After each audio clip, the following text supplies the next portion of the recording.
Everybody to the Tuesday series. We have a special treat today. We're going to hear Jan Korbel from the EMBL. And this is a special lecture, a named lectureship that's named in honor of Louise and Herbert Schivek. And the late Louise and Herbert Schivek supported Dana-Farber as dedicated donors and volunteers for more than 40 years. Louise helped establish the Friends of the Dana-Farber Cancer Institute, an all-volunteer community that since 1976 has raised more than $47 million for research and care at Dana-Farber.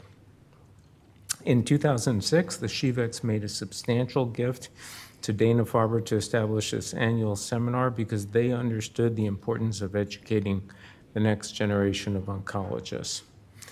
We're very grateful to Louise and Herbert for everything they did for Dana-Farber over the years, and we're proud to hold this annual seminar, which bears their name. And in the spirit of educating the next generation of oncologists, this next generation has a special treat today in hearing Jan Korbel's work. So Jan is currently at the EMBL. He's the head of data science and a senior scientist and group leader at the EMBL. Jan got his start, his PhD was in Humboldt University in Berlin. He then moved on to Yale University, where he worked with Mark Gerstein and Michael Snyder. And then he moved back to EMBL. He does seem to have a special affinity for EMBL. So Jan is a celebrated scientist. He's received many awards. He's a member of the German National Academy of Sciences and EMBO. And Jan is especially well known for his work on structural variants in genomes, both the computational analysis and more interesting experimental approaches, some of which we're going to hear about today. Among his important discoveries, he was one of the co-discoverers of the phenomenon of chromothripsis. So I'd like everybody to join me in welcoming Jan, and we have this plaque in honor of the named lectureship. Thank you.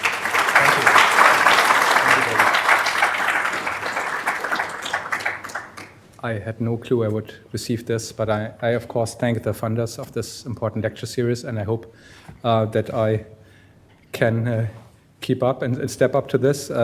David, thank you for inviting me. I know you invited me already over a year ago, and it took a while until I finally responded. So I had a very enjoyable day today. It was really wonderful to speak. The only caveat was each slot I had was too short or felt too short, so but there would have been more time to speak.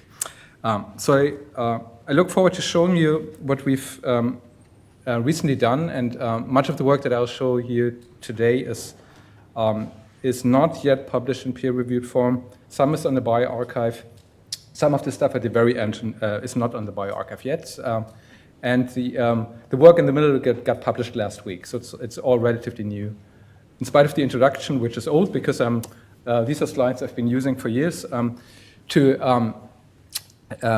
tell scientists that we're interested in understanding roles of structure variation in mediating population diversity and chromosomal instability. And so we've been long interested in structure variants, which come in various forms as deletions, insertions, and inversions, so they can basically dynamically change the genome by taking out chunks and rearranging them. There's good reasons for being interested in them, we think. In the germline, structure variants are responsible for most base pair differences. So in your heritable genomes, they'll be occupying much more of the space that differs than SNPs do. In cancer, we know since several pan-cancer studies that they're actually the most common driver mutation if we tabulate all of the driver mutations in a cancer genome. And they can exist in these simple forms and in very extreme forms, such as chromothripsis, which David just mentioned in his introduction, and where David himself has done lots of mechanistic work that's very exciting on. a process that shatters genomes, or shatters typically chromosomes, sometimes a single chromosome or several, that get then aberrantly rejoined to lead to quite massive alterations. But these often themselves generate unstable intermediates. So it has been proposed by us and others that there could be only a short sequence of events, few cell division cycles, to convert what looks like a normal karyotype in a normal cell to a highly aberrant cancer karyotype with lots of chromosomal instability. And we like to understand these processes, and we're particularly struck by this conversion and how frequent this conversion happens, and how chromosomal instability kicks in. So I'll give you some vignettes in my talk on that. First, the focus areas of my talk, that you understand where I'm coming from. I'm actually, we have a strong interest in cancer, but I'm not a natural cancer biologist. I would say our lab is much more interested in understanding genomic technologies and then apply them to understand chromosomal instability and the dynamic genome from a structural point of view. And so we have projects on population scale genetic diversity, which I'll briefly touch upon. Then increasingly a strong focus on somatic genome evolution and instability, including in normal tissues and cancer. And as a third focus, which is kind of an enabling focus, we're developing methods and technologies to allow us to get insights into genomic structural alterations. So we are a hybrid laboratory with both a computational and a wet lab focus, and we're specifically, over the past years, developed single-cell methods further to understand the dynamics of structure variation in a somatic context.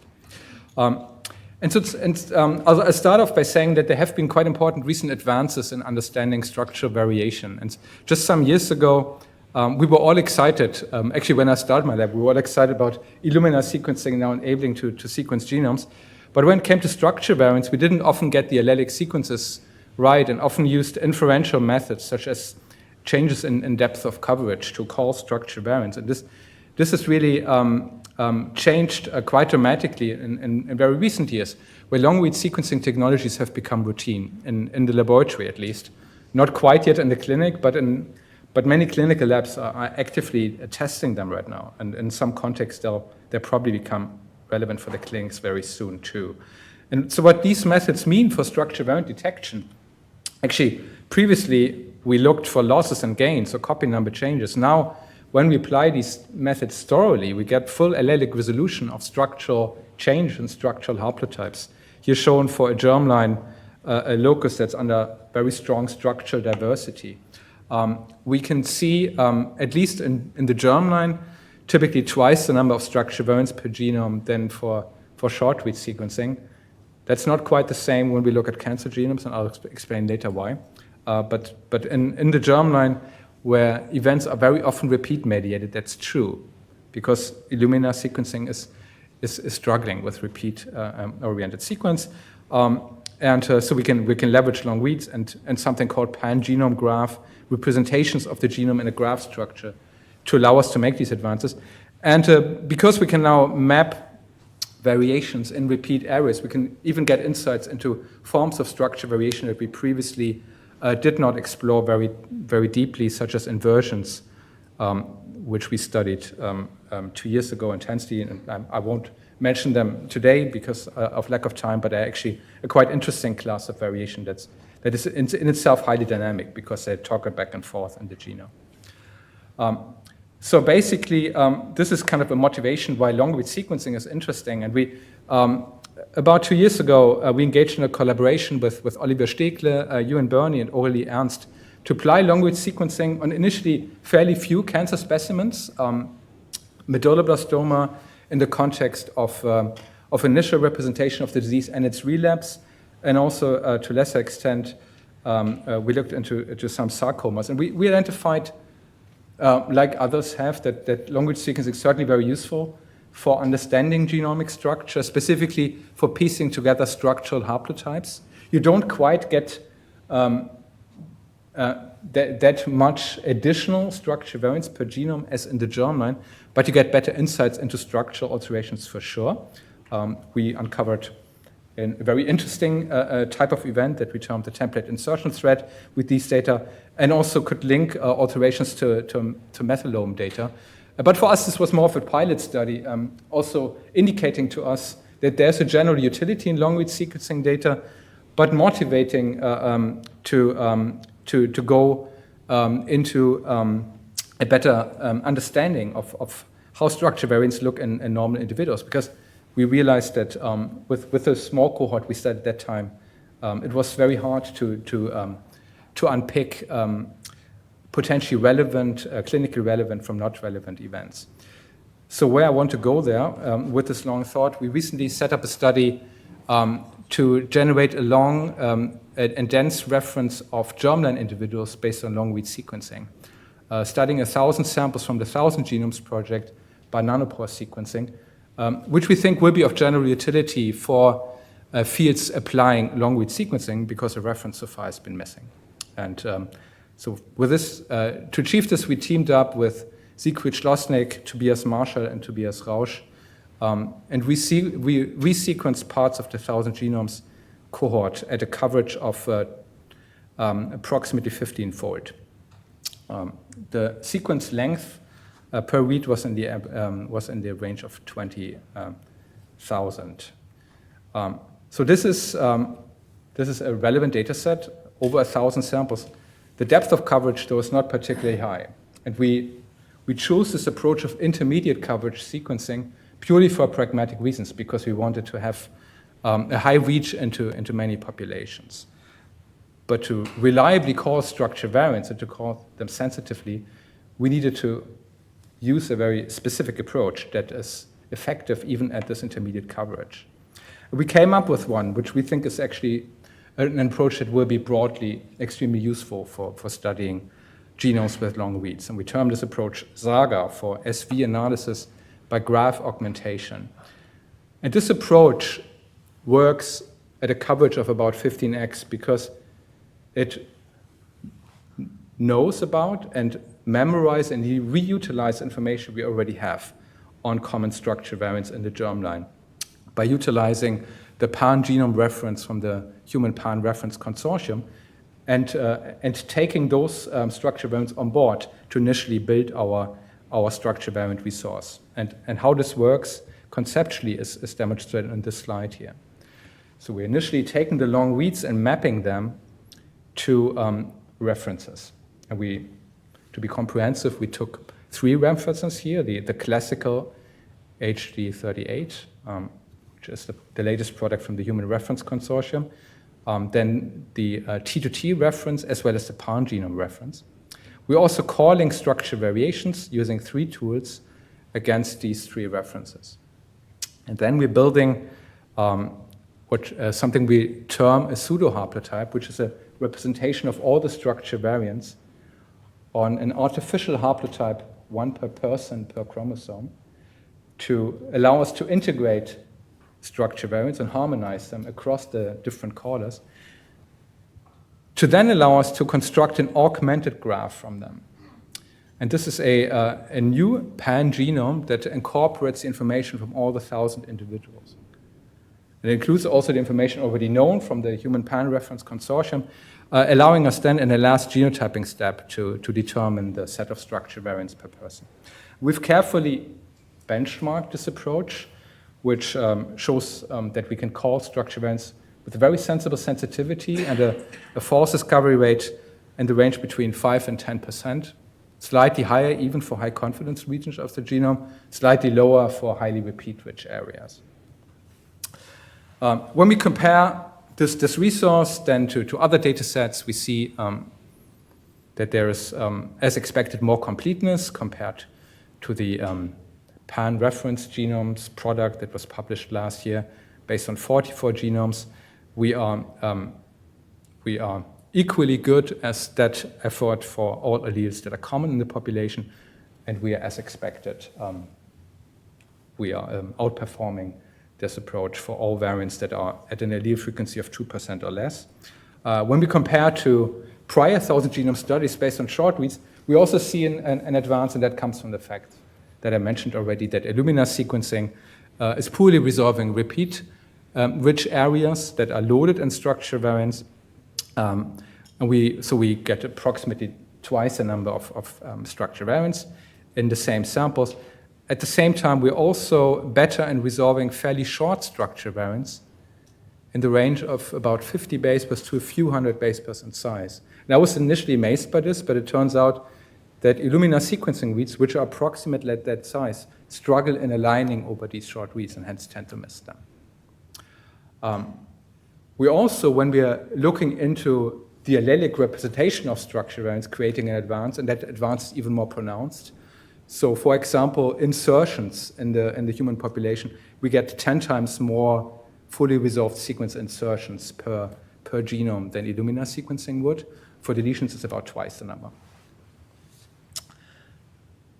Okay, so that's the resource. I'm going to show you 2 short vignettes, on what we can do with the data, and then I'll proceed to cancer because I know this is a cancer talk.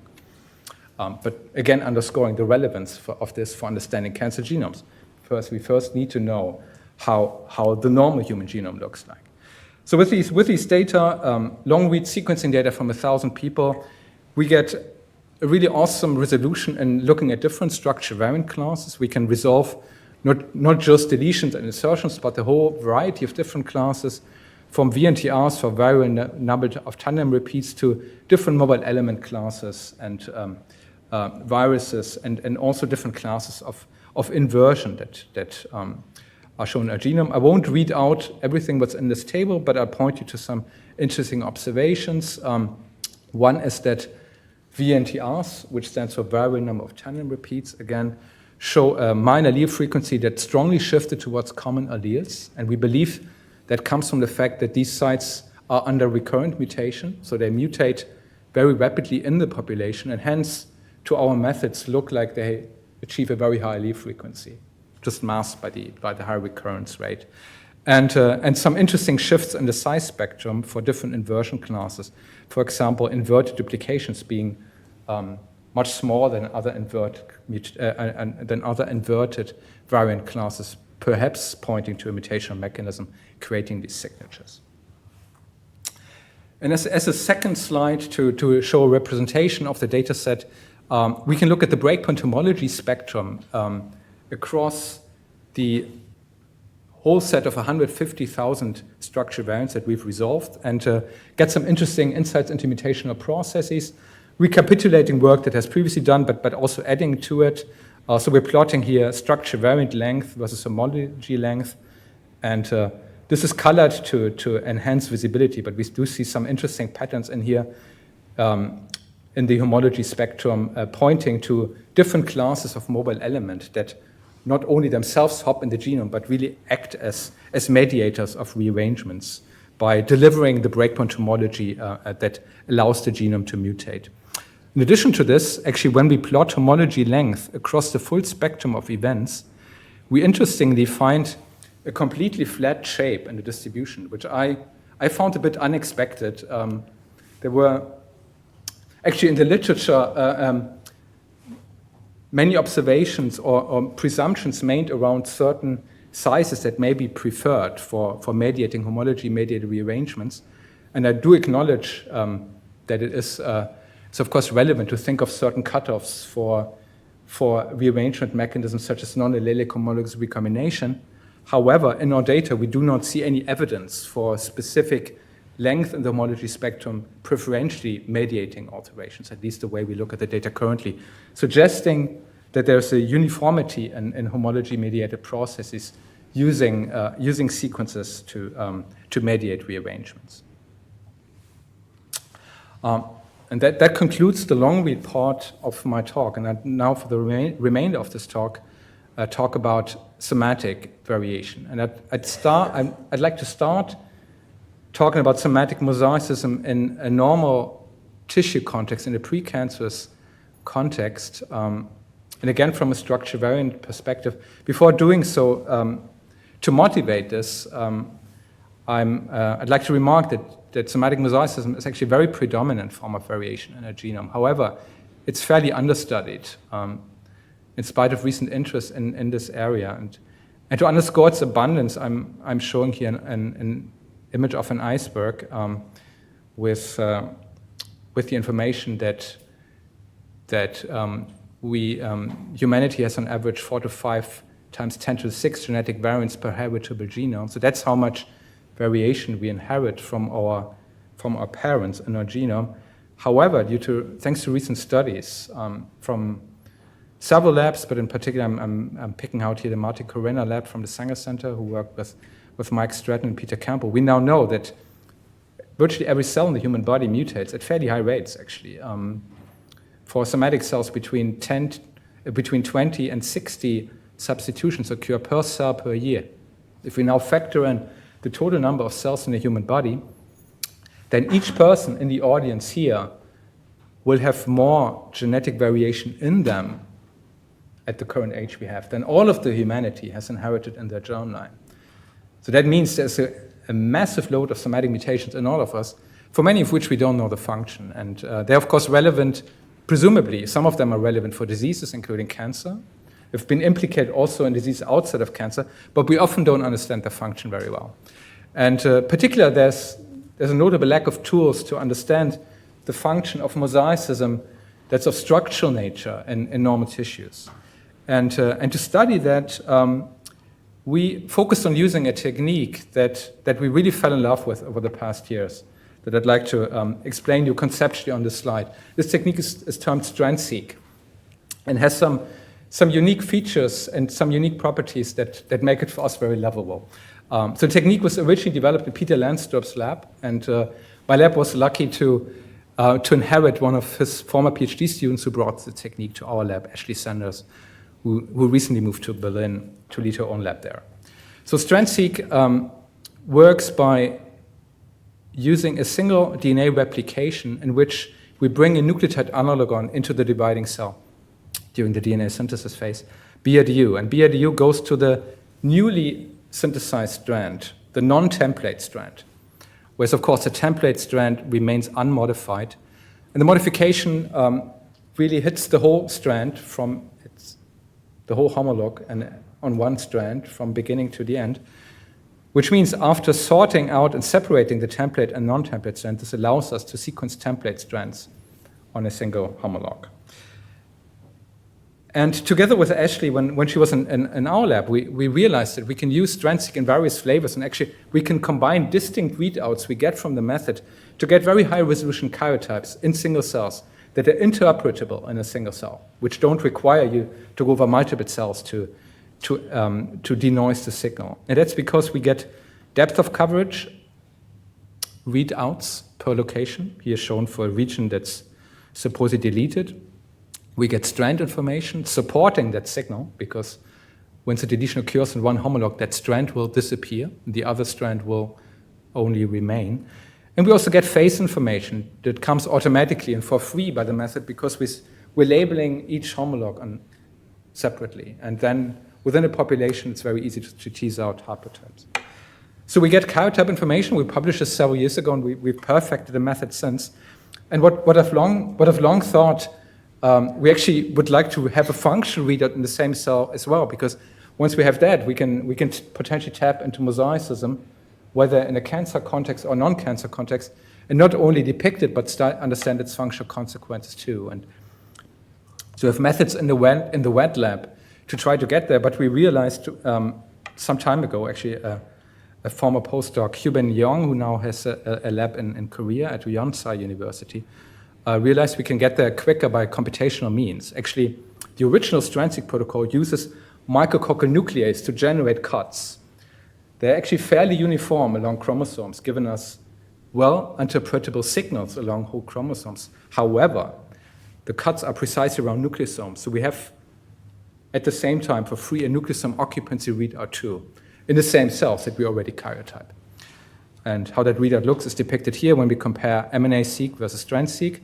So we get essentially the signal distributed around nucleosomes. It was previously shown that nucleosomes capture the signal of active transcription, because a gene that's transcribed is depleted of nucleosomes at the transcription start and the transcription end, and also throughout the whole gene body. And we can actually score that, and we can score it at enough sensitivity to call up aberrant pathways in a single cell, or aberrant gene expression once we we sum up over cells within a subclone. So the signal is good enough for that. It doesn't have the same dynamic range as RNA-seq, but fair enough, we get it for free. And that allows us to now begin to use this method to look into the context of structure variance in a subclonal context and link that to any function of cell types. So we embarked on applying it to study mosaicism in a particular system and including its cell type specific dependencies. And we picked as an initial system for this the blood compartment. Two reasons here, apart from it often being linked to disease. It has a well understood hierarchy of cell types and it's fairly easily accessible. So we could build a cohort of 19 donors that donated bone marrow or from which we took umbilical blood. This is an aging cohort ranging from 0 to 92 years. And we generate 1,100 single-cell genomes from them with strand-seq. And questions we asked is there somatic mosaic SV formation, and is it somehow linked to cell type dependencies? So let's have a look at the data. We find, rewardingly for us, we find a fairly large number of structure variants, between 4 to 5 per person. Even in the newborns that are 0 years of age, we do see them. And these structure variants have different, come from different classes and show different compositions. We find interstitial deletions, duplications, also terminal events that are typically larger and end up being in just one cell, indicating, at least in our data set, indicating that these typically don't proliferate much further in the bone marrow, but they do exist. They're not unabundant, they're fairly abundant. We find whole chromosome losses, particularly of the X and the Y, confirming earlier work of copy number alterations in the blood. And we find inversions as well as complex structure variant classes, including a balanced inversions, one clonal, nearly clonal balanced inversion that we think has a phenotypic effect, although that ended up to be a bit harder to study compared to the copy number alterations in this system. Showing you some of the complex events, here's one single cell from a donor with lots of clustered deletion events here. You see that one strand appears to be missing. So that's a typical readout where you can visually see in strand-seq one homolog is hit, the other one isn't, and a huge terminal copy number change, perhaps stemming from some breakage fusion bridge event in the past. This here's another BFB-like event. We see here in this cell an apparent terminal loss of one homolog, and right next to it, that's a signal of a foldback inversion, a small one in strand-seq, an inverted duplication where the strand changes, indicating that the signal got inverted. So this could have been an initiating BFB as well. So these events exist in normal cells, and actually they're not unabundant. We do see when we look at the full data as a whole, we find that 1 in 43 human hematopoietic cells harbor a de novo structure variant based on our way to interpret them. We're looking for signatures when an event is just seen in one cell and gives us an indication of an event that just happened, like a terminal loss, for example. And I have to say that these 43 events that we say harbor signatures of de novo SVs, we cannot be totally sure that type dependencies. So let's have a look at the data. We find, rewardingly for us, we find a fairly large number of structure variants, between 4 to 5 per person. Even in the newborns that are 0 years of age, we do see them. And these structure variants have different, come from different classes and show different compositions. We find interstitial deletions, duplications, also terminal events that are typically larger and end up being in just one cell, indicating, at least in our data set, indicating that these typically don't proliferate much further in the bone marrow, but they do exist. They're not unabundant, they're fairly abundant. We find whole chromosome losses, particularly of the X and the Y, confirming earlier work of copy number alterations in the blood. And we find inversions as well as complex structure variant classes, including a balanced inversions, one clonal, nearly clonal balanced inversion that we think has a phenotypic effect, although that ended up to be a bit harder to study compared to the copy number alterations in this system. Showing you some of the complex events, here's one single cell from a donor with lots of clustered deletion events here. You see that one strand appears to be missing. So that's a typical readout where you can visually see in strand-seq one homolog is hit, the other one isn't, and a huge terminal copy number change, perhaps stemming from some breakage fusion bridge event in the past. This here is another BFB-like event. We see here in this cell an apparent terminal loss of one homolog, and right next to it, that's a signal of a foldback inversion, a small one in strand-seq, an inverted duplication where the strand changes, indicating that the signal got inverted. So this could have been an initiating BFB as well. So these events exist in normal cells, and actually they're not unabundant.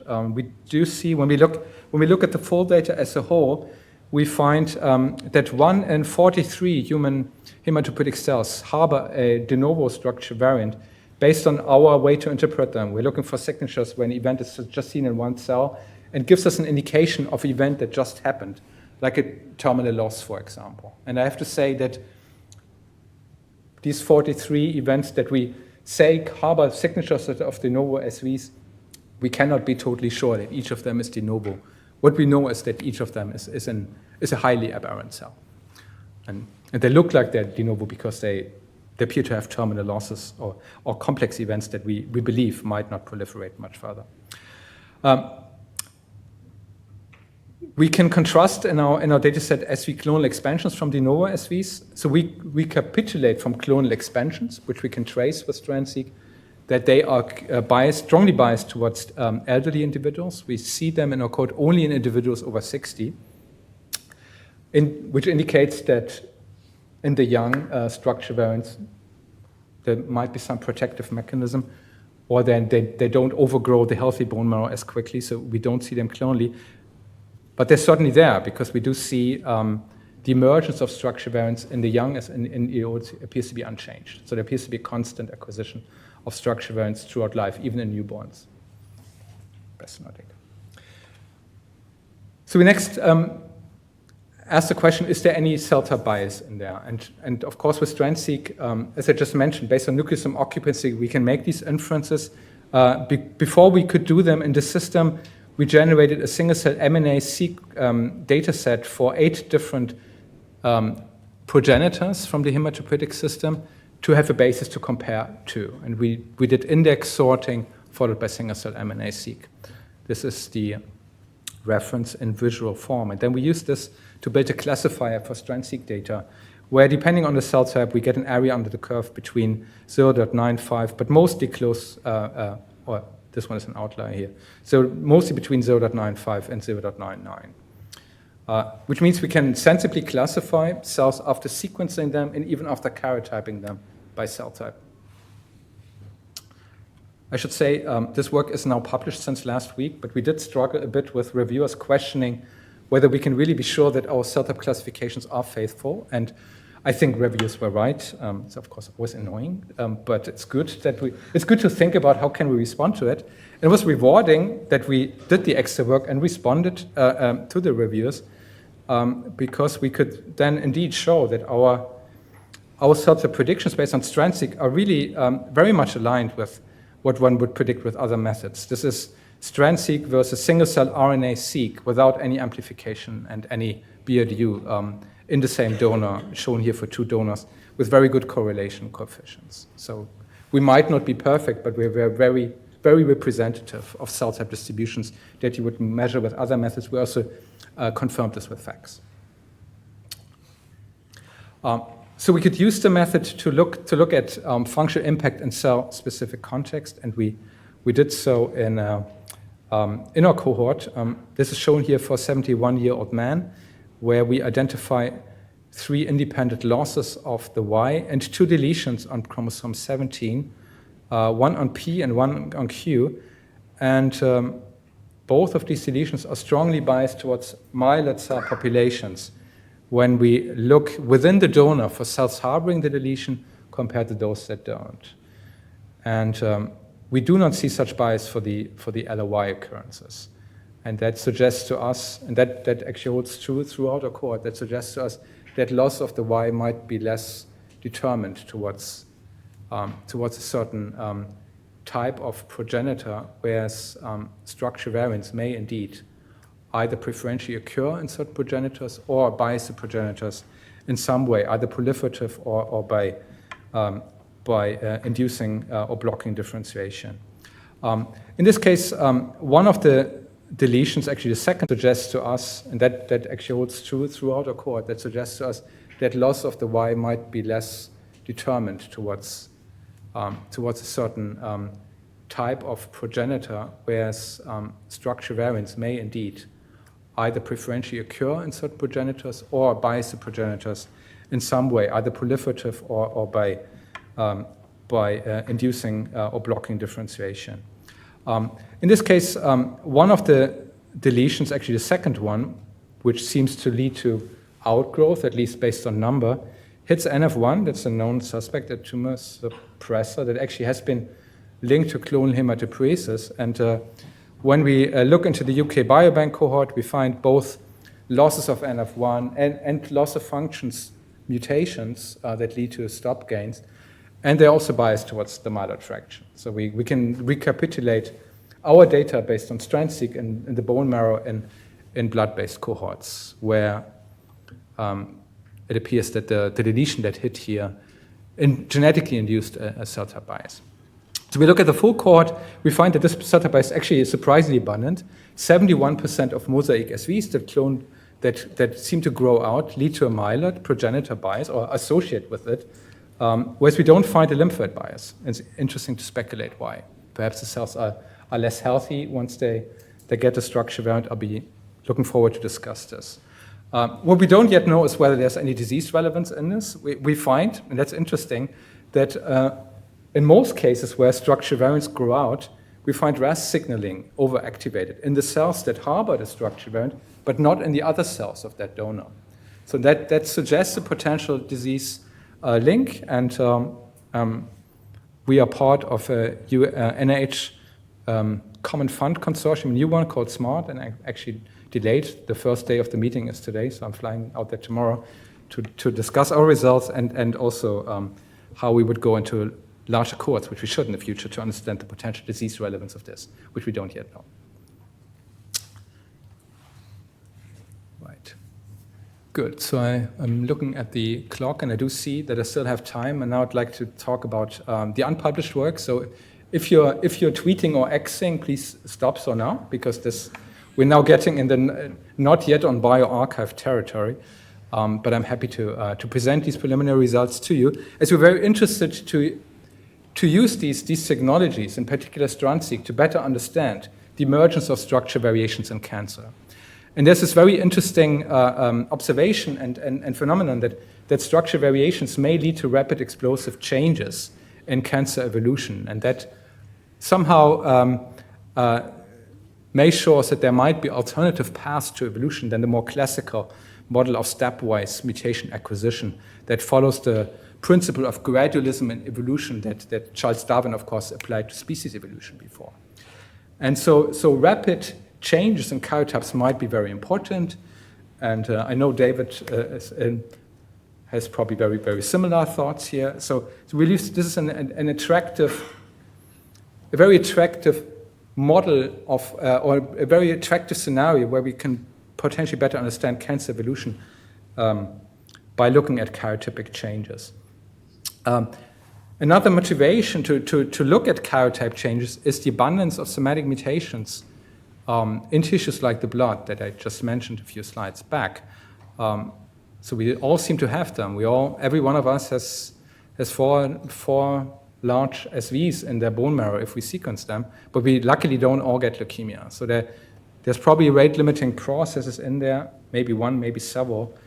And structure variants, the acquisition of chromosomal instability could be one such triggering, potentially rate-limiting process because of the abundance of structure variants as cancer drivers, and because we do see in aggressive tumors very often that chromosomal instability kicks in. To study the onset of when a normal cell becomes chromosomally unstable is very hard. And when we sequence cancer genomes, we can only make inference about what might have happened in the past, because we look at evolution, many cell divisions after these initiating triggering events happened. So we're very interested in understanding them, including the rate at which a normal cell undergoes such dramatic processes. And of course, since I'm speaking to a cancer audience, just to remind everyone that these are well established to be actually relevant for tumorigenesis. There's lots of connections of structural alterations leading to copy number changes, translocations, or amplifications in different tumor types, including also even in breast cancer, where this implies treatment in the HER2 context. We think that complex genomic rearrangements are a very good candidate for triggering rapid evolution, because, as I mentioned on my very first slide, they not themselves, like in the case of chromothripsis, can dramatically change the karyotype, but they very often result in an unstable chromosomal intermediate that will undergo further alterations. And that's not only true for chromothripsis, it's also true for breakage, fusion, bridge cycles, and it's true for ecDNAs, presumably as well, which can be an outcome of chromothripsis and which have been seen to result in circular structures that themselves undergo further recombination and hence evolution. But the question remains, how often does this occur in a normal cell? And how can we even identify a normal cell that undergoes such dramatic alterations? And there's one very good biomarker, and I should say that we got very interested in the biomarker, and this is to a great extent thanks to groundbreaking work by David Palman, who has been the host today, who has linked micronuclei and his co-workers, of course, who have linked micronuclei to complex rearrangements. There's other types of nuclear atypia of interest too. So the micronucleus has been linked to complex genomic rearrangements such as chromothripsis. Chromatin strings, which come from dicentric chromosomes and are visible in the terms of such structures, have also been linked to chromothripsis-like rearrangements and can later lead to micronucleus formation and hence trigger chromothripsis. Large nuclei and nuclear bleb are also candidates that have been implicated in complex rearrangements. These nuclear atypia share common triggers and they can occur in cascades. So they are actually a very good candidate biomarker for understanding sequences of complex events that can happen in a short time. And I'm citing here some of the seminal works, including from David, often with a mechanistic focus, using nuclear atypia to study the emergence and the mechanistic underpinnings of these complex alterations. And we recognize and acknowledge all these studies, but we also noticed that for the research questions that we're interested in, we need to look at these events at a larger scale. If we want to understand the basal rate of alteration, of different alteration processes, and context-specific differences, it will not be sufficient to more or less semi-manually pick these events and sequence them. We need to have an automated approach.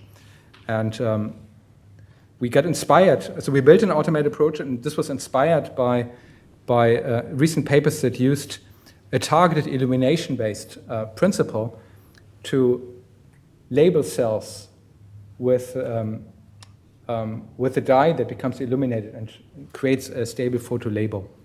There's several dyes out there, Dendra 2 is one, that allows, by shining a laser on them, a specific and stable shift in fluorescence that is then detectable and marks the cell.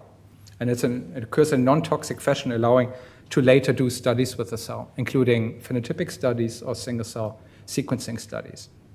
And we've automated the system in a new platform that we term MAGIC, for machine learning-assisted genomic and imaging convergence. And so MAGIC was developed by Marco Cosenza, a senior postdoc in our lab, and it uses confocal imaging at high resolution of live cells, identifying rare phenotypes of choice, such as micronuclei, which are automatically recognized on the system using a machine learning-based classifier, and that happens online, and the decision whether a cell has a micronucleus or not takes about 1 to 2 seconds to make by the system.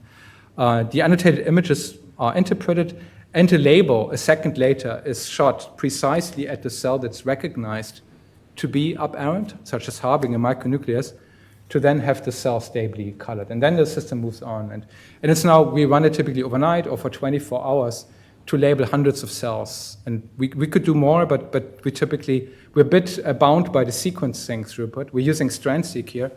In a typical experiment, we would sequence 100 single-cell genomes up to 384 when we use 384 well plates, creating StrandSeq data for each cell that went through the system. We can also do phenotyping. We can take these single cells after we sort them and grow them up after FACS sorting. And so how the photo conversion, photo labeling, I should say, in this case it's actually photo conversion, but we have different dyes. Sometimes we activate, sometimes we convert. Here we convert, in the case of Denver 2, this is a micronucleated cell, and after the laser is shown on it, it changes fluorescence through this adaptive feedback loop on the system. And on the fax machine readout, you can see how after labeling we can sort out the cells with really high sensitivity. Since the scales, we can begin to make assessments about the emergence of structure variation in different contexts and following different types of nuclear atypia. Before we did so, we first did very thorough imaging of 2 cell lines that we were interested in to pick the type of nuclear atypia we would start with. So we assessed the nuclear atypia landscape and 2 non-tumorigenic human cell lines. We picked MCF10A, epithelial mammary gland derived, and RPE1, which has been the workhorse of many labs studying chromosomal instability in the past, including Tizia de Lange, our lab, and also David's lab, retina-derived also epithelial. And we performed, outside of our platform, just by imaging, annotation of different nuclear and anaphase phenotypes in parents and daughters to better understand the transition of different nuclear atypia and how abundant they are, to make the right picks for our platform. And so we find as anaphase phenotypes in MCF10A, for example, an abundance of lagging chromosomes and bridges. Micronuclei are the most common nuclear phenotype we can recognize, which motivated those as our initial pick for the platform. They actually can be well classified by machine learning using XGBoost, and they also are often inherited by the daughter cell, as shown in this slide. So we find that 35.9% of all micronucleated cells in daughters had a micronucleated parent, and these emerge in the context of both lagging chromosomes and bridges that are occurring in this context. So what happens when we now apply magic to it and StrandSeq to understand chromosomal abnormalities? We interestingly get actually quite different pictures between the 2 cell lines we applied. And we initially applied them in a wild type context, so in the context that we purchased these cell lines where they are P53 competent.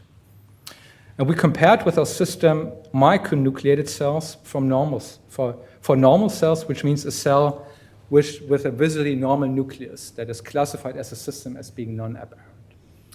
We looked at the frequency of detectable chromosomal abnormalities. And of course, we anticipated that normal cells will also occasionally bear chromosomal abnormalities because these cell lines will have some heterogeneity, and there must be some basal rate of structure variants that are maintained in the system. And that's what we see. However, in MCF10A, we find that micronucleated cells have a much higher prior to have a structure variant than normal cells, indicative of de novo formation in them. That's also highly significant. Actually, over 50% of the MCF10A micronucleated cells in a P53 competent context have a chromosomal abnormality, which means in this case either structure variant or an aneuploidy. In an RP1 context, we also tend to see some higher abundance of SVs in a micronucleated context, but it's not significant, indicating that they might in this context, in the context of a P53 competent cell, may not acquire many chromosomal abnormalities. We knocked out P53 in both cell lines and repeated the experiments, and now we see a different picture. Actually, both cell lines now give us sort of equivalent results in that micronuclei now harbor more SVs than normal cells. So we seem to have pulled the trigger on RPE1 to also spontaneously acquire micronuclei with structure variations in them, including many with multiple, including certain complexity increase. And in addition to this, we find that MCF10A now gives us a much stronger output, actually both for normal cells, which could be indicating the increased baseline of events that are now in the system. But for micronuclear cells, it's particularly staggering, where virtually every cell we sequence now has a complex alteration, has a chromosomal alteration at near 100%, and the majority of them having multiple. This is associated, as one may expect, by a change in nuclear tibia frequency, which will potentially explain some of this picture, but of course not all of this. So p53 will likely have a role in there and potentially mediating differences in how it deals with the initial insult. And that's something we're currently looking into. I should say that what I just showed to you is, I'm getting close to the end, but I'm I'm almost done, but not yet done. All these results that I showed to you are single cells that we interpreted by strand-seq. So we did not require to look into sister cells and compare them to make inferences about structure variation, because strand-seq is actually quite sensitive and quite specific in detecting structure variants. But what's very beautiful about strand-seq, since strand-seq implies we're sequencing template strands, we can, after doing the experiments, find the sister cells back, because they will always have mirrored template strands being sorted into them. And since, well, the chromosome set is large enough that we will always be guaranteed to find this mirror image. And by doing so, we can do two things. We can verify what we thought we already knew, that we can call structure variants reliably, because we find, in many cases, mirror images of structure variants. But we can do more than that. We can also look into the sisters and reconstruct the what happened over the last cell division cycles in terms of structure variant emergence. Oh, what happened now? That's interesting. My screen just turned dark, but this screen is not dark, so I have to look there, and I can still tell you what's up. Interesting. Just checking, it's still dark. Okay, so I hope my neck will tolerate this, but I now have to look up here. So these come from two sister cells. What you see here is actually an SCE, a sister chromatic exchange, another sign of that these two are sisters because they inherit the same sister chromatic exchange. And we can reconstruct from this image what happened over the last two cell division cycles, two breakage events after dicentrics have been formed, leading to a situation where we have here a breakage and a chromatid fusion, leading to a duplication, an inverted duplication at the terminal end on one sister and a loss on the other, and symbolizing through two breakage fusion bridge cycles how alterations are accumulating in sister cells. And these data, of course, very much aligned with what Davis' lab has identified through look-seq. Same for chromotriptic events. Again, we don't need the information from sisters, but it's rewarding to see that when we see patterns as such, where there are these little green humps here that shouldn't be there because we sequence the homologs just from one strand. At the same time, there's a loss in coverage, so indicating that chromothripsis happened here. We see the mirror image in the other sister, and an oscillating copy number that's anticorrelate between the sister. Here's another case where that's happening. And again, I want to emphasize we don't actually need the information from both sisters, but we can make additional inferences from them, and we can use them in a sense that one sister validates what we see in the other. We've also, through the ability to take the cells and sequence them as clones, we can verify our inferences of chromothripsis also at the level where groups typically study them of the bulk sequencing. We've, in this case, done nanopore sequencing of an MCF10A micronucleated cell happening in a p53 component context. and with a clear chromothryptic signature, and again establishing that events such as chromothrips don't necessarily need p53 to be lost. However, what we said in the past, I believe still holds true, that with a p53 loss or mutation, these events become more likely.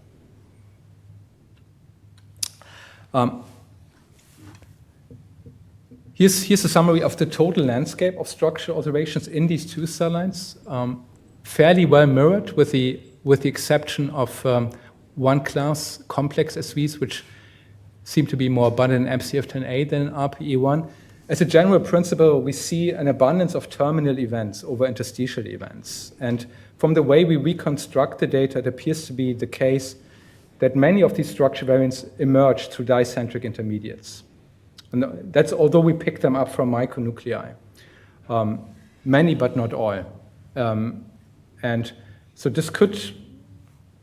what could be the case is that some telomere erosion initially leads to sister chromatid fusions that may drive such patterns, or it could be a simple double-strand break that's not resolved and leads to a sister fusion. And that we can't tell. However, from the nanopore sequencing data I just showed you, we made inferences about telomere length, which I'll show you on the next slide, which give us some clues that telomeres may actually play a role. What you see here is the landscape by chromosome, which again differs interestingly between the two cell lines.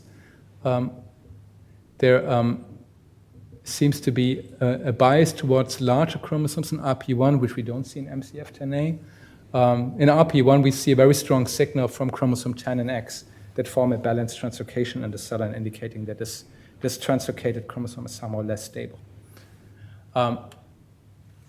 So I mentioned that telomeres could be a trigger, and indeed from the nanopore sequencing data, we do see a negative correlation, not perfect, but significant, suggesting that telomeres may play some role. So I learned from Matthew Myerson today that nanopore-based telomere measurements give you a lower bound, but that lower bound seems to anti-correlate with the abundance of SVs per chromosome arm. And since the chromosome arms don't know about nanopore sequencing, we believe there must be some biological signal in there. And finally, coming to my last slide, we went into the question of assessing the rate of structural variant emergence in the system. And to get to this, Marco built what he terms an agent-based model that incorporates all of our observations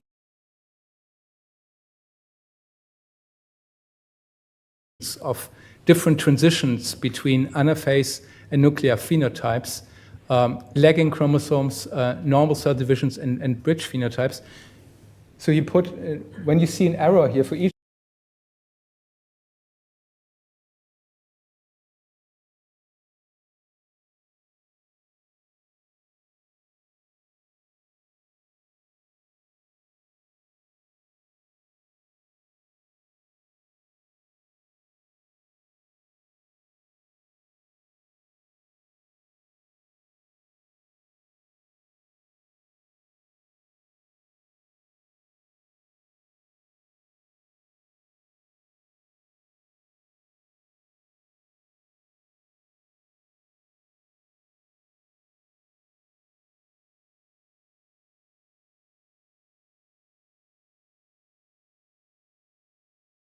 of the errors, he put in transition frequencies, transition probabilities estimated from the imaging data.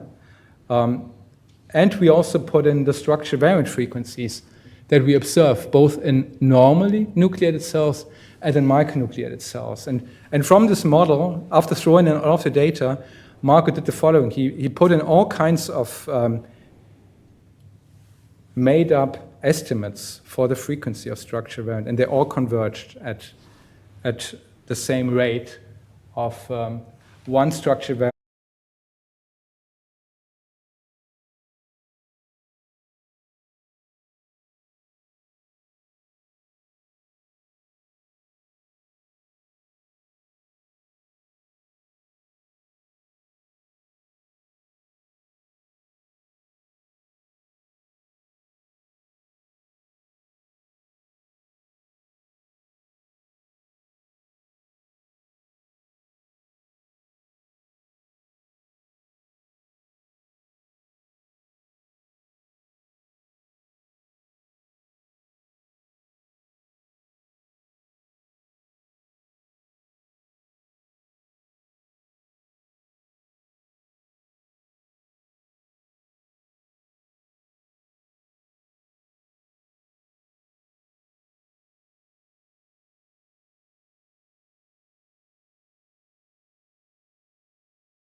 emerging in about 18 mitoses, which we believe is the true rate of basal SV emergence in this cell line in MCF10A. This is in a p53 competent context, and you see here the distribution of the rate between what the model estimates occurs in a cell with a normal nucleus and a cell with where the mitosis has a lagging chromosome and where the mitosis has a bridge. So these are all estimates coming from the model, and the error bars for these two here, for the latter two, are large enough that I wouldn't be entirely sure whether bridges give more than anaphase lagging, but they may give more.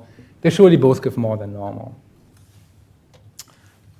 Okay, with this I come to the conclusion, and since I don't memorize it, I again have to read it out from here. So I mentioned to you StrandSeq, a scalable single-cell method that allows us to assess structure variant patterns. We use this to study the cell type resolved landscape of structure variant mosaicism in normal individuals in a hematopoietic system. We find that approximately 40 cells in the hematopoietic system has a karyotypic change that carries a signature of a de novo SV. And we recently applied this principle with a new principle, automated selection of cells with a rare phenotype using our MAGIC platform to study rearrangement processes in normal cell lines to model the onset of karyotypic instability and study the basal rate thereof. And with this, I thank you for your attention. Oh, so as one last caveat, I always say this at the end of my talk because otherwise I get questions. StrandSeq requires dividing cells.